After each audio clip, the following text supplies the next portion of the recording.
bit more of the lads from Thornley. They played out at the Thornley Tavern, I think October 1st, the lads. I think they've sold it out. No surprises there. That's the Southern River Band, Shelter FootyCast. Mark Reddings, Will Schofield. How are you, mate? Scully, good to be with you. I'm not sure they'll get an invite to London for Monday. I reckon it might be a bit too heavy for the proceedings over there, but that is just everywhere, isn't it?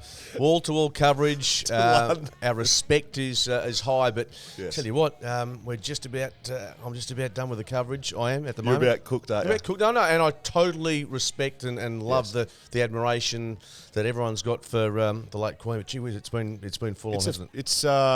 It's like slated. Like 10 days of rolling coverage. No one else, like over in London, they don't have anything going on. No. The Shelter FootyCast would be shut down over there. Yeah, no, and we're doing just about the same next week. Thursday, public holiday. Most kids have got school on the Friday. Do you get that one off? You get the Thursday off? Well, I'm flying to Melbourne, thankfully, so hopefully the planes are still up in the air. Okay, we'll see if we can give it off at the Shelter FootyCast. We do a bit of a preview and review every week, Monday and Thursday. You know what you're here for. West Australian theme, Freo and West Coast both out, but there's starting to be some trade permutations that we'll get through a little bit. You like that word, Skate? I do. It's very good. It's very good from me. Socials at Shelter FootyCast. You can follow us there. You can follow us on BackChat. You can follow Shelter as well. FootyCast at shelterbrewing.com.au. If you want to send through something for us to chat about on the show, you can watch us on YouTube. Listen to us as a podcast, wherever you do that. Shelter, born and brewed in Busselton. Let's get into the big moments of the round, Skeet. There's been a fair bit going on. Earlier in the week, we spoke about Jared Berry. Would he get on? Would he get off? Getting on's not a thing, but would he get off? Berry was successfully overturned. He got it done in the tribunal in a fairly long sitting. You're not surprised? Nah, self-defence, as they argued. And look, I don't know. Maybe he was in the wrong. Maybe his fingers did go close, but he was in a vulnerable position. He was on his back. He was pushing a bloke away. To lose a player for a prelim final of that quality. Tell you what, I've been in cases. I've been to tribunal hearings in Melbourne. This is going back to the early 90s. It was a prelim final where Gary Ablett was charged with striking, I think it was, in a prelim final. And the Eagles were the next opponents in the GF. I think it was 94 from memory. Wow. So we've a big pack of media go to the tribunal. You could sit there and listen to the evidence. It was like 50, all the journalists in Melbourne. Can you imagine that? This is back in the day. I think it was Neil Busy, the tribunal chairman, said, Mr. Ablett, blah, blah, blah. Mr. Martin, he might have been alleged to have hit from North Melbourne. Did he hit you, Mr. Martin? No, he didn't, Mr. Busy. Mr. Ablett, did you hit Mr. Martin? No, I didn't. And then the division comes up and he's given that one. He smacked him in the mouth. They go, he didn't hit you? Okay.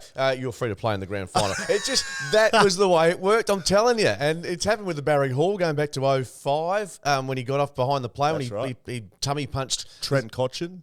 Trent Cotchin in a prelim before the against GWS. I'm sure he did something to Shield. Yep. Before they played again in the grand final. Yep. I don't mind it, to be honest. Yeah, I don't mind the rule book not being thrown out the window. Yeah, but put it this way, everyone, going back to 94, I think it was, everyone wanted Gary Ablett Senior. Even people from Perth wanted him to play because it just added that extra dimension. I got no problem with it. Yeah. As long as unless it's not a Barry Hall, Brent Staker, you go, well, play on. Come on. Which lends to the fact we won't get into it.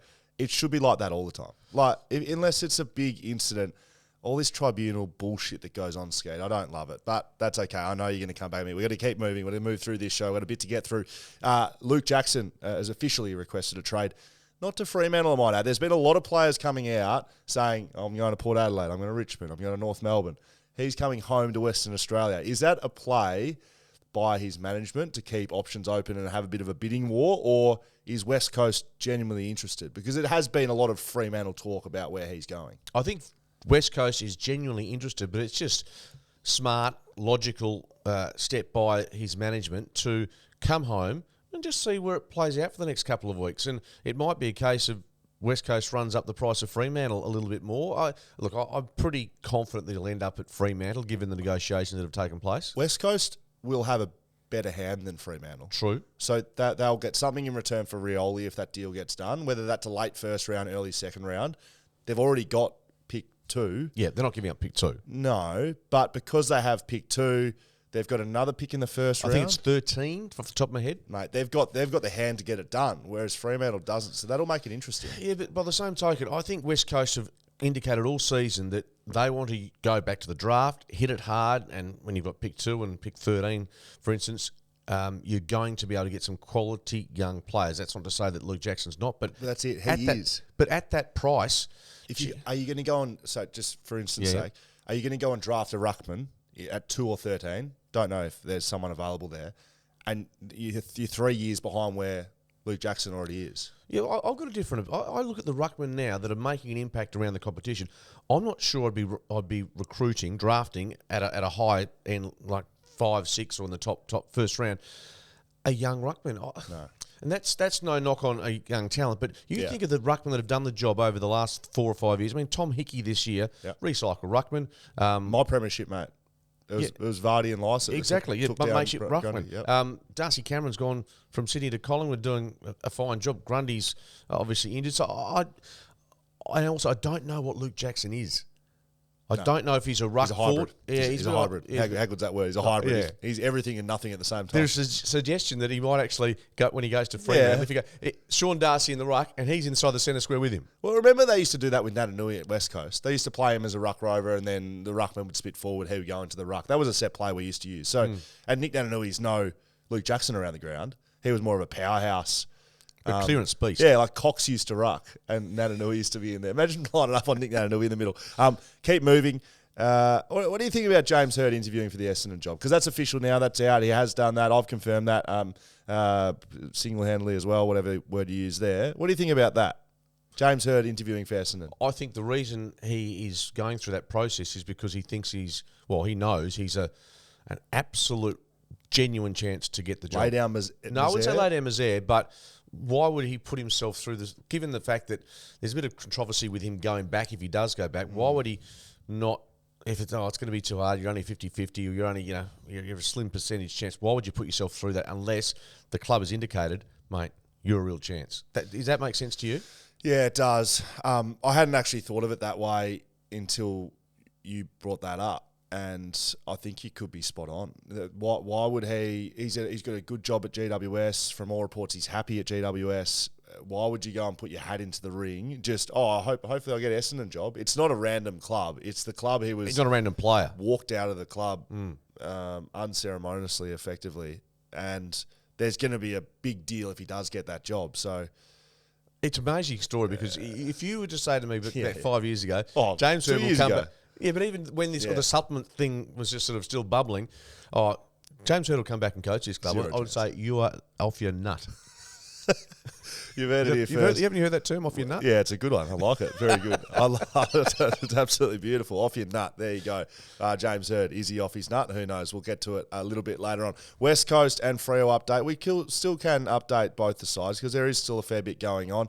We'll start with West Coast. Willie Rioli, Junior Rioli, has officially requested a trade to Port Adelaide. I'm going to get into this at the back end of the show about players requesting teams and if it's right or wrong, or your thoughts on the whole Junior Rioli leaving the footy club. West Coast have come out and said they're extremely disappointed. They put a press release out, which is a bit unusual. Not many clubs do that. And Trevor Nisbet to come out and be quoted. Yep.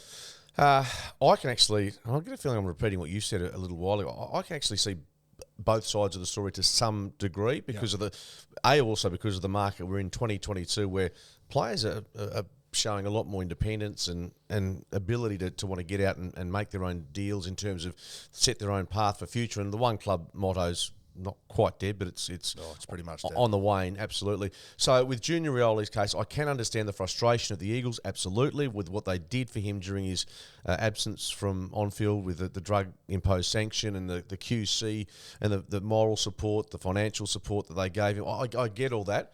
Interesting, Ross Lyon was quite critical of West Coast coming out and giving him a clip. But I think Trevor Nisbet, the club, and players like yourself still love Junior. I think this is also to try and make sure that Port Adelaide realise there's a real value about this player that we didn't necessarily want to lose, but when we can like it. This is a little bit of posturing in my mind as well. 100%. I mean, media releases don't just get put into the world accidentally.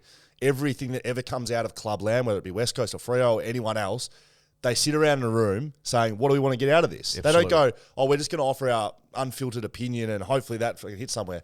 West Coast would have sat down and said, how do we get the most out of this situation? Junior is leaving. Let's crack the shits. Seriously. Yep. Because whether they do or don't, or that's actually how they feel, it doesn't really matter. The public perception, build up some pressure. And Port Adelaide sees that and goes, get a bigger deal. Exactly right. Yeah. So, and look, personally, I think, 27 years of age. I am not 100% certain that the Eagles can't have a really good result out of this somehow through a trade.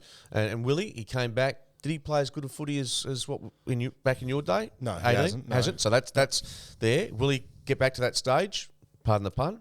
He can possibly. Yep. But yeah, I mean, there's opportunities. Let's say that. I imagine there's opportunities for the Eagles to at least have a win out of this in some respect. I'll sound off on this just exclusively for the Shelter FootyCast. I wouldn't discount the North Melbourne Kangaroos in the Junior Rioli trade. I understand that Port Adelaide's been touted. I'll just say it now and I won't say it again. Don't discount North Melbourne in this scenario. So hang on, the Junior could end up at North Melbourne or that they will be part of a trade? No, Junior could end up at North Melbourne. I wouldn't say Port Adelaide's the only club interested in this. Is there a Clarko element to that or is it, well, why Melbourne then? Because I thought it was family, I thought it was being closer to, no? Yeah, I don't know how much family...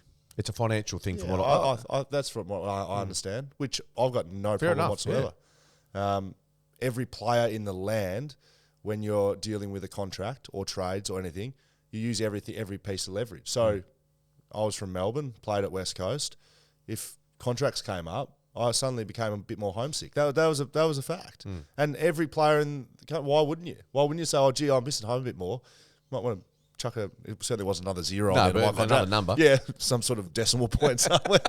A couple of cents here and there. But that's what you do. It's a bargaining. It is a business. Doesn't matter what's happened. It doesn't matter that West Coast have put... yes, they should be disappointed, but it doesn't matter because right now you're dealing with a contract and a business and that's all it is. And West Coast will move on very quickly from this. They won't sit around twiddling their thumbs worrying about it. So anyway, just don't discount North Melbourne. You've heard it here first. Logue and Lob, let's get into Freo. Logue, Lob, Akers, Liam Henry as well. Lloyd Meek, the fifth guy, all apparently looking elsewhere.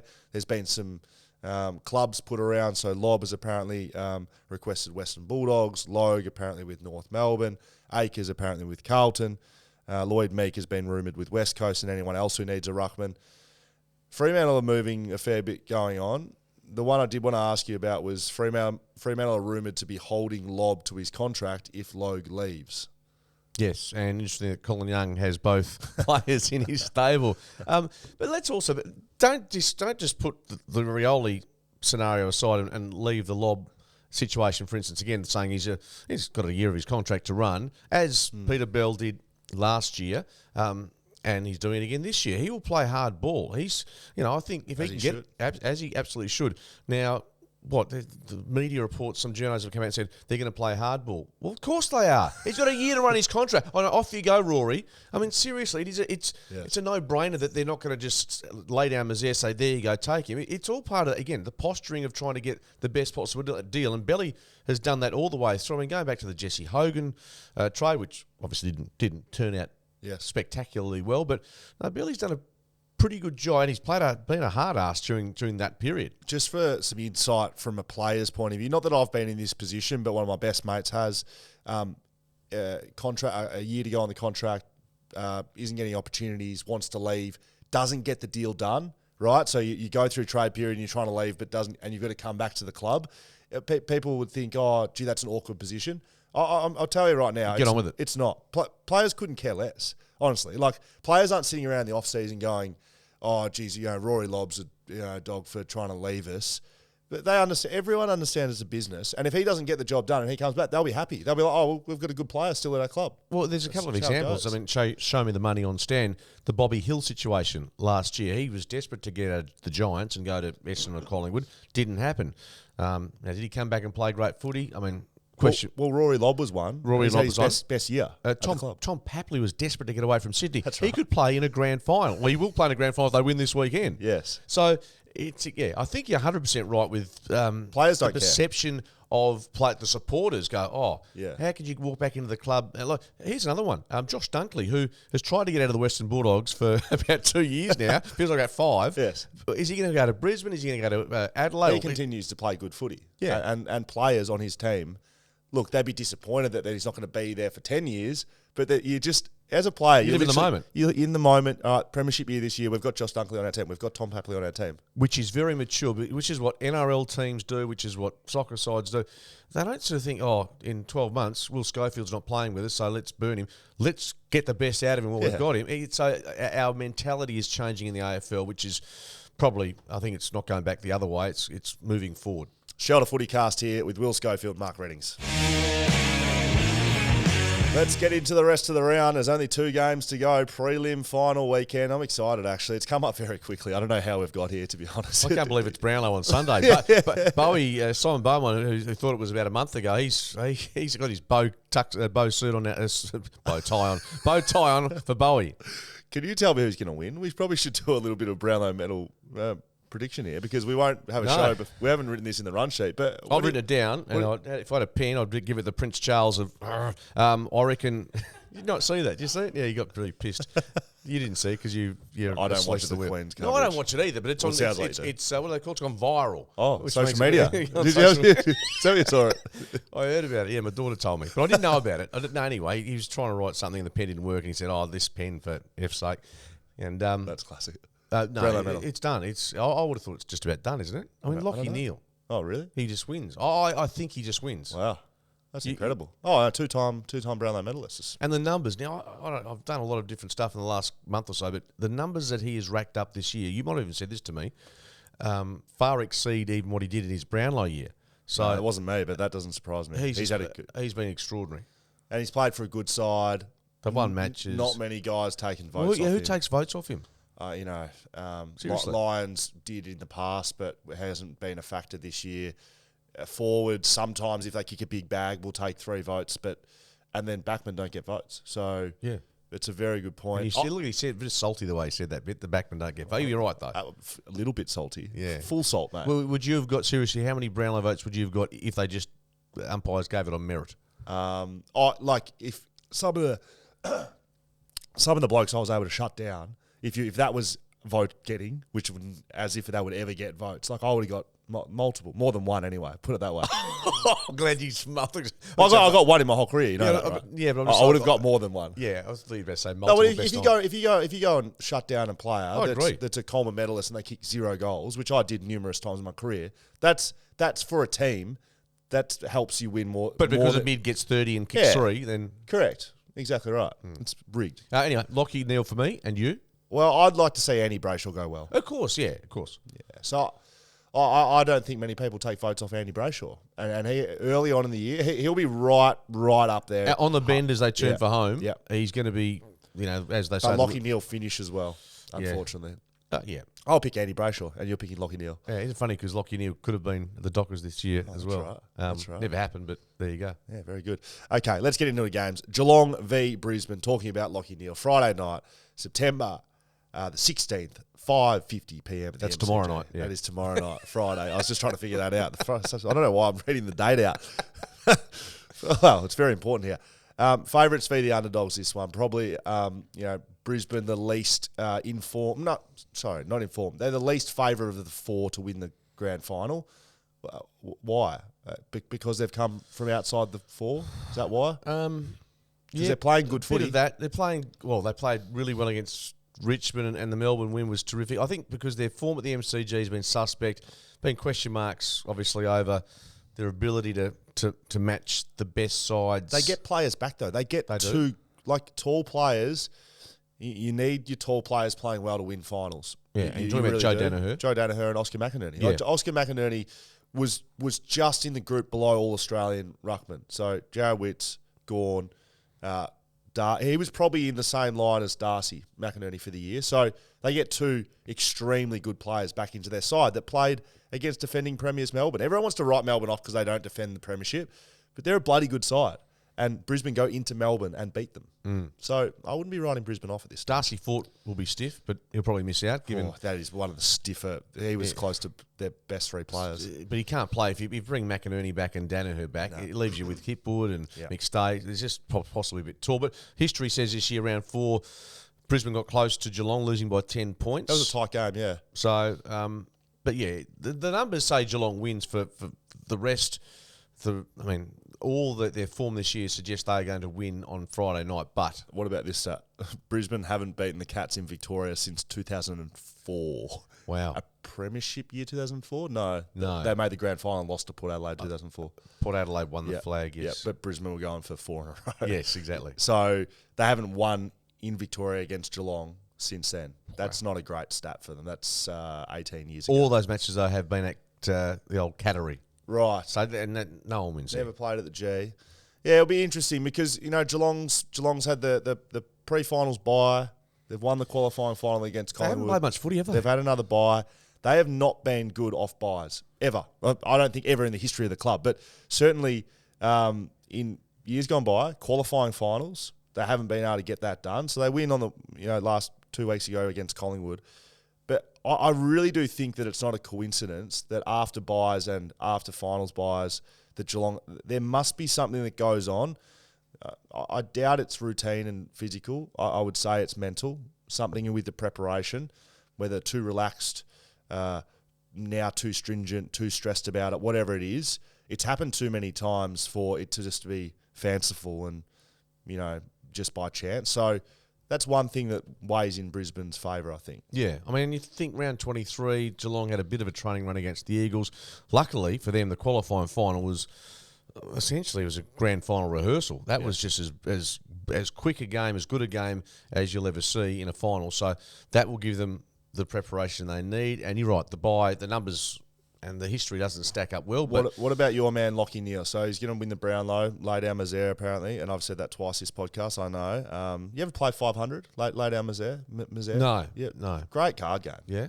I thought you'd be all over. No, not big on casinos. I just punt on everything else. No, not a casino. You played 500? Social card game. You can't play it at the cash? No, is that why you don't know? I've got no idea. No, I'm not a big casino man, but I love Spring Carnival.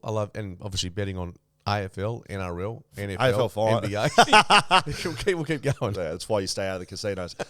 Do they tag Neil? Your man Neil. Do they tag him?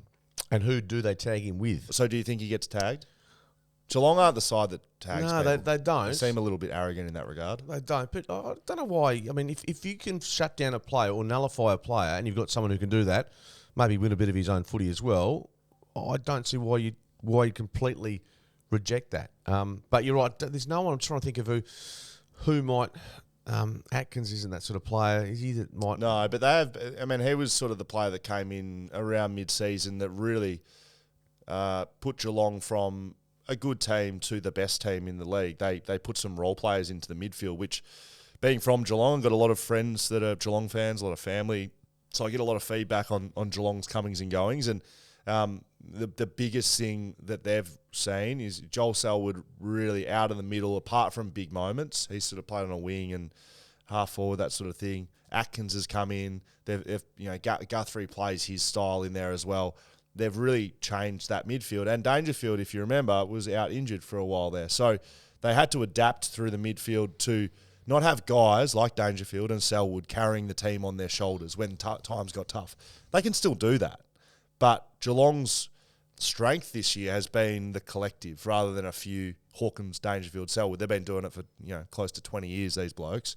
They've got a more of a team-based approach now. And as we come to who's going to win this game, Geelong or Brisbane, I'm hopeful for Brisbane, but I think Geelong too strong in the end. Yeah, I tend to agree. I think they've been the best team all year as through 23 home and away rounds. MCG, the bye's a bit of a concern, but I just get the feeling that they're a team that so intent on righting the wrongs of finals that have gone past. Dangerfield hasn't won a premiership. Exactly. And there's no Richmond to stop them in their path. I mean, there's always going to be a team. It might be Collingwood, it might be Sydney. Yep. But I just feel that there's a fair bit of steel amongst this group to okay, this is our big chance to it might be their last chance to get that premiership that they've been knocking on the door for so long. And I'll tell you what, that prelim final last year here at Optus, I know there were some sick players against Melbourne. Yep. They were humiliated. They're embarrassed. Now, whether that is in the back of their minds, that they will certainly. I think they're going to be too good for Brisbane. I'm hoping it's a cracker. So we both picked Geelong. I really give Brisbane a big chance, though. It's not a. I hope they do well. I think that if it goes well for them, they could win the game. But I'll pick Geelong, and it's probably wrong because I've absolutely butchered my tips all year. Sydney v Collingwood Saturday, 2:45 p.m. at the SCG. Prelims are usually night game, aren't they? Well, they're normally twilight. One of them's a twilight. I think because I suppose that the issue here is getting Collingwood, albeit it's a 1 hour flight from Sydney to Melbourne back to. I'm just saying that's. Oh my God. That's just, and you know, let's hope they survive. But hang on, it is a twilight game because it's 4:45 on the East Coast, so it's still a twilight game. Oh, sorry. Yep. Sorry. They've got a 2 hour difference. They're 2 hours ahead of us. I needed the sundial out. I was just trying to get the. So it is still a twilight game. Okay. For the East Coast, so it leads into 8 o'clock. So it's prime time, really. But let's let's pour a little bit of liquor out for Collingwood getting on the 1 hour flight from Sydney to Melbourne. It's the first prelim at the SCG since 1996, which was the game that Tony Lockett kicked the behind. I think, to get them into a GF, of which they lost the next week against North Melbourne. That's right. But yeah, it's a little while ago, isn't it? And it's interesting because the SCG, I don't think they play footy now at Homebush from memory. I don't think they do. No. Because even though we're banging on about capacity, I think we talked about 48,000 is the capacity, which for a prelim final with Collingwood, it's a skinny number, isn't it, compared to what they could have got? Yeah, I suppose. Mind you, SCG is their own, and the Swans would love playing it at that ground, wouldn't they? Yeah, I mean, I heard a couple of reports during the week that Collingwood had made their training oval the same size as the SCG. Just so we know, that's not breaking news. Clubs do that during the year as well. Well, they've done it for 20 years. Yeah, that's not new news. But I did get in the car and someone was reading it on the news as if it was this big deal. But like West Coast, for instance, we did that every week. Mate, Nick Malthouse did it back in the 90s. Okay, perfect. So, but they would be, that is a factor. You can't go, it's just a normal game, boys, sticks at each end. It's a different size ground. It'll be a different environment. So, training during the week, basically we used to put like the orange safety bunting up. And so it really did feel like a smaller oval. So that'll change the way Collingwood plays. Collingwood isn't necessarily suited to a huge ground, although they've played a lot of good games at the MCG this year. I think the pressure they put on in a smaller, confined area, that might help. That might help Collingwood. Yeah, well, Collingwood, I mean, even Craig McRae, he's basically conceded it was in part his fault they lost that match late in the season against the Swans by, I think it was 28 points, yep. So that was one that he's prepared to wear. But you look at what Collingwood have done for the bulk of this season, I think this will be an absolute beauty. 'Cause I can't see Collingwood getting pumped. No. And I can't see Sydney obviously falling over at home. So this is the final of the weekend for me. If Collingwood win, it'll be the first time a team has gone from 17th the year prior to making the grand final ever. Never happened before. I don't think making the prelim from 17th has ever happened before either, given the size of the competition. Yeah. Maybe 16th, but 17th. This is the AFL you're talking about, as opposed to the VFL. Correct. Yeah, because I mentioned 1976 when they went from last to a grand final. Of course, that was VFL, and God knows how many teams are back then. There might have been 12 or 14, but yeah. So it's a huge achievement. Either way, it's been a great ride for Collingwood. Buddy Franklin was a non-factor last week. I think he probably is the sort of guy that's proven through his career that a low game isn't something that happens twice in a row. So I'd be expecting big things from him. Mentioned Papley earlier on in this show from Sydney's side of things. And then who stands up for Collingwood? Jack Ginnivan again? Well, he was outstanding, wasn't he? You had to be a genius to try and just work out that he was going to be the difference between What do you got for us this week? Well, put it this way. For Collingwood, I mean, Jordan De Goey is playing footy that is probably as good as he has for his career. That match against Fremantle, 12 score involvements, 21 touches, a couple of goals, I think it was. If he can get rolling again, that's massive for the Pies. So I'm going with the Bali Mexicola boy to do some work. The Bali Mexicola boy. To do some good work at the SCG. And who to win? I'm tipping Sydney. They're just at that venue. They are just difficult. And I think Sydney, what they did late in the season where they slowed Collingwood's ball movement, they'll definitely try and do that again. And they're just a bit more effective than Fremantle, I think, in that department. So I think I agree with you. I think Buddy probably gets off the chain a little bit.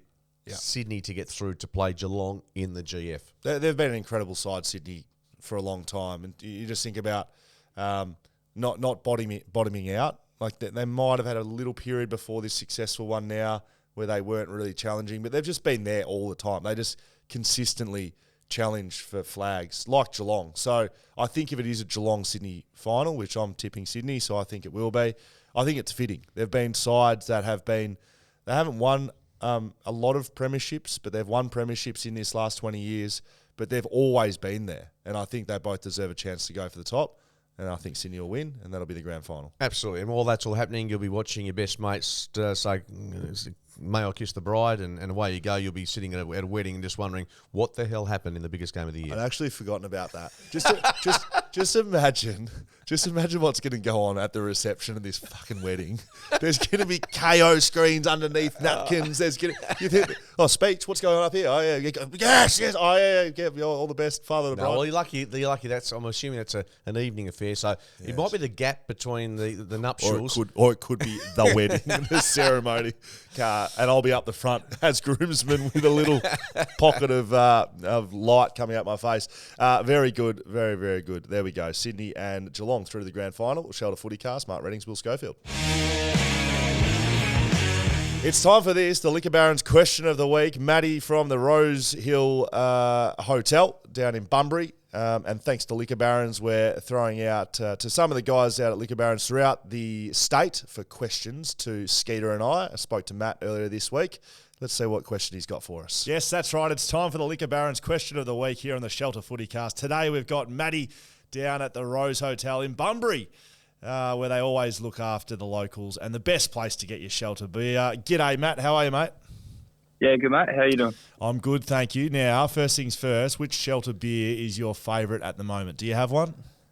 Favourite would just be the Parlour. Nice, easy drinking. Plain Jane. Bit boring, Matty, but that's how I operate too, mate, so that's all right. Awesome. Very good. And what about the question of the week? The Liquor Barons question of the week. What have you got for me? That would be who would win out of 2006 Eagles Premiership side versus the 2018 Premiership side. All right, I'm going to give you my answer, but I want you to come back at me and you tell me who you think. Of course, it's the 2018 Grand Final. 2018 Premiership side. There's no question about it. I'll go through the lines for you. In the midfield, Cox, he'd get double-teamed and tag-teamed by the Lysett-Vardy combination that took down Grundy and Gawn back-to-back weeks for the West Coast Eagles 2018. Then the midfield, okay, Judd, Cousins, Kerr, a couple of Brownlow medals, that's okay. We had Shuey, Yo, Redden, some best and fairest, some a little Norm Smith medal in there as well. Maybe 06 has the wood over us a little bit there. The back line, I think we get it done. Barrass, McGovern, Schofield, V. Glass, okay, captain of the footy club, but Barrass is a future captain. McGovern's a 10-time All-Australian and Schofield does what he does versus Glass, Hunter, Banfield. I don't know, lacking a bit of pace to 2006 boys and a bit of height, bit of intercept marking. I think we get it done there. And then the forwards, this is where we really take over. Hansen and Lynchy, well, not anymore, Quinton, that's right. With the big glove, he used to throw it into the air. Well, we had Josh Kennedy, the greatest ever Eagle to play the game, and Mark Lacroix, the Frenchman, his sidekick. 2006, get done by 2018, by about 3 goals, I think, in the end. It's topped off by the 2 taggers. Rowan Jones, the role player for 2006, v. Mark Hutchings, who took down Steele Sidebottom in the game.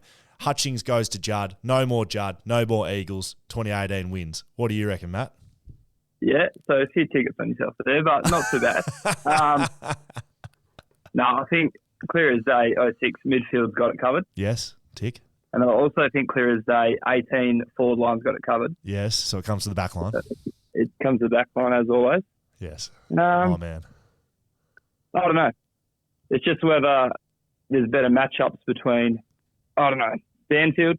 Did you ever mention him then? Yes, Banfield. Banfield, who's he go to? Banfield goes to Lacroix, does he? Yep, and I think Wirrapunda could almost shut down whether it's Rioli or if it was Lacroix. I reckon the toughness of him would close one of them down easily. That'd be lucky. It'd be lucky for Wirra to stay on the park. He'd do a hammy or a calf or both. He used to go down with soft tissues every day of the week. he might be a bit slower, but I reckon if he had a chance to line someone up, it would be game over for them. Okay, very good. Well, I think the 2018 gets it done.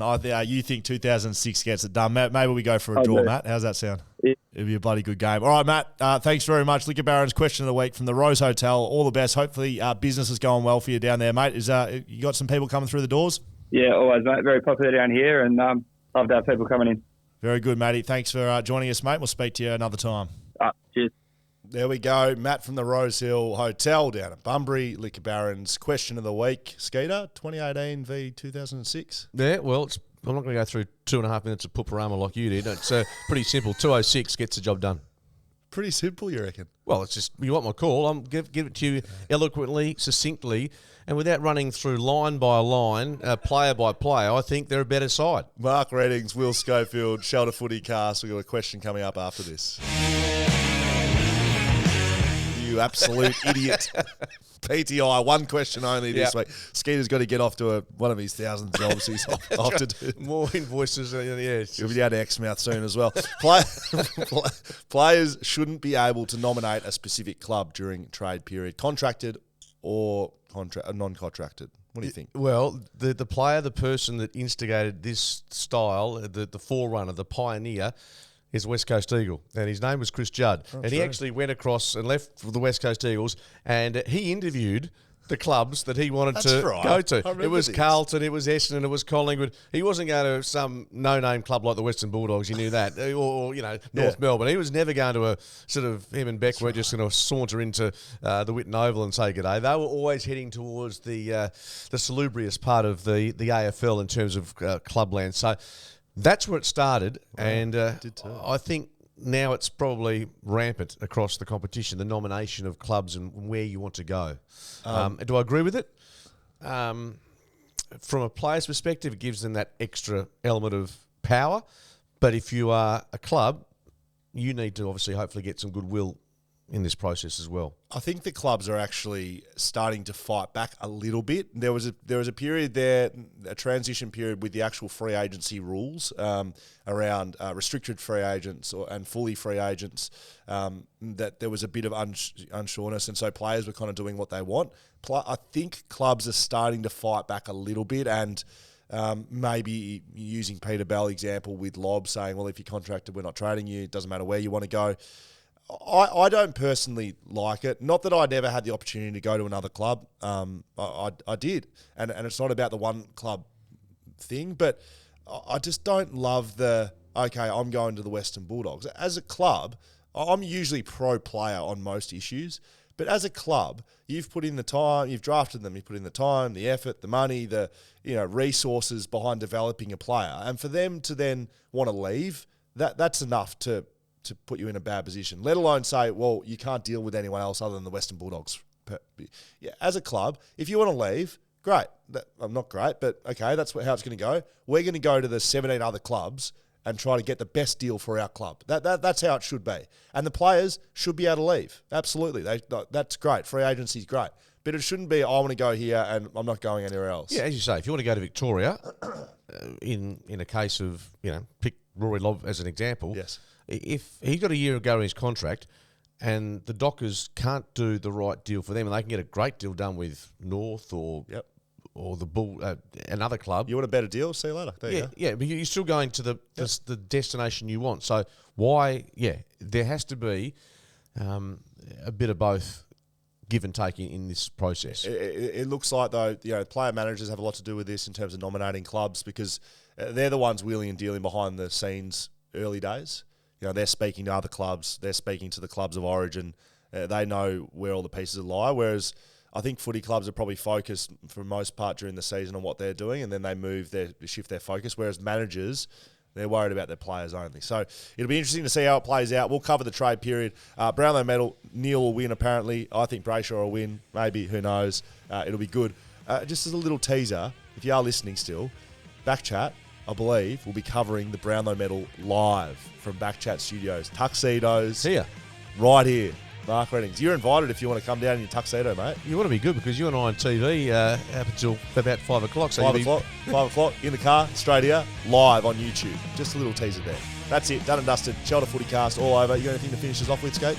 No, I'm looking forward to it. The winners go through to the big one, and can you believe it? Brownlow, grand final week. It's only a few days away, and we're pretty excited. Can't wait.